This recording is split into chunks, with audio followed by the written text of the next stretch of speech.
Ese umukororombya w'ukuri ufite aho uhuriye n'ibendera ry'abatinganyi? Umukororombya nk'uko twese tuwuzi ni igitangaza cyaremwe n'Imana.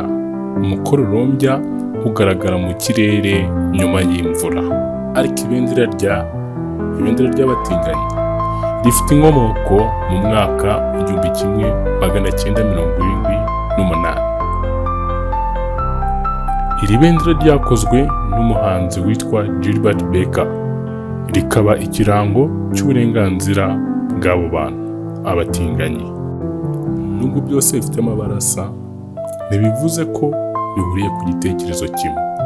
Umukororombya ni igihangano cy'Imana, kandi ibendera ni ikirango cy'abantu. Ese wari uzi itandukaniro riri hagati y'ibyo byombi? Duha igitekerezo cyawe muri comment. Kora like, share na subscribe. Ndagushimiye.